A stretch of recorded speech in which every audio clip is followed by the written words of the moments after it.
ఓంకారంలో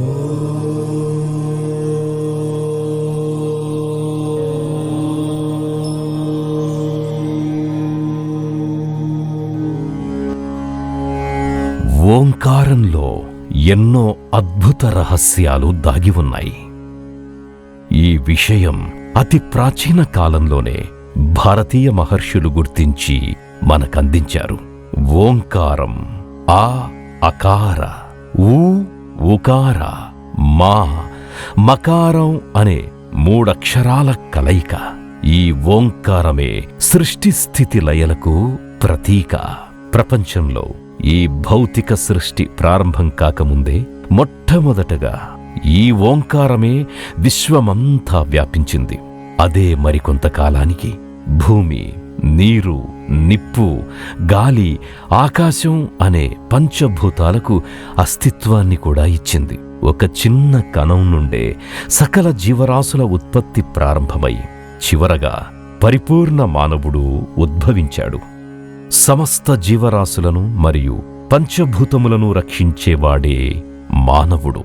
దీనిని నాశనం చేసేవాడిని సరైన మార్గంలోకి రప్పించడమే మానవత్వం. వాడే సంఘానికి ఆదర్శ మానవుడవుతాడు. మనం ధర్మాన్ని కాపాడితే అది మనలను రక్షణ కవచంగా కాపాడుతుంది. ధర్మో రక్షతి రక్షితః. తోటి మనుషుల్ని, సకల జీవరాశులను, అలాగే పంచభూతాలను కాపాడుకోవడమే మానవ ధర్మం. ప్రకృతి మనకిచ్చిన సంపదను సద్వినియోగపరుచుకోవడమే మానవ లక్షణం. మనిషికి ప్రకృతి అన్నీ ఇచ్చినా తృప్తి లేకుండా తమ స్వార్థంతో ఇంకా ఏదో కావాలని ఆశించి మళ్లీ ప్రకృతినే నాశనం చేస్తున్నాడు.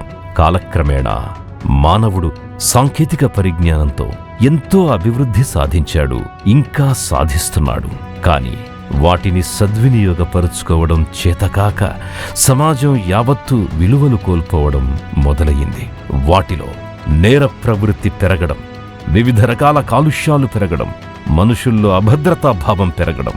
దీనివలన వయోవృద్ధులకు, చిన్నపిల్లలకు, మహిళలకు రక్షణ లేకపోవడం, ఎవరికి వారు జీవించవలసి రావడం, కుటుంబ వ్యవస్థకు దూరమవడం, ఒకరిపై ఒకరికి ప్రేమాభిమానాలు లేకపోవడం వంటి అనేక అనర్థాలు కలుగుతున్నాయి. మతాలలోనూ మనుషులలోనూ మమతా సమతలు పెరగాలి. విజ్ఞానంతో కూడిన మానవుని శక్తి సామర్థ్యాలు అన్నీ ఏకం చేస్తే భూగోళమే రక్షింపబడుతుంది. ఆలోచించండి, అందరూ ఒక్కసారి ఆలోచించండి. ఈ భూగోళమే రక్షింపబడుతుంది. ఈ భూప్రపంచాన్ని కాపాడుదాం. రండి, అందరూ కలసి రండి, కదలి రండి, అందరూ ఆలోచన చెయ్యండి. ఇలా ఆచరించిన మరుక్షణం కలియుగమే ఒక ధర్మయుగంగా మారిపోతుంది. సర్వే జనా సుఖినో భవంతు.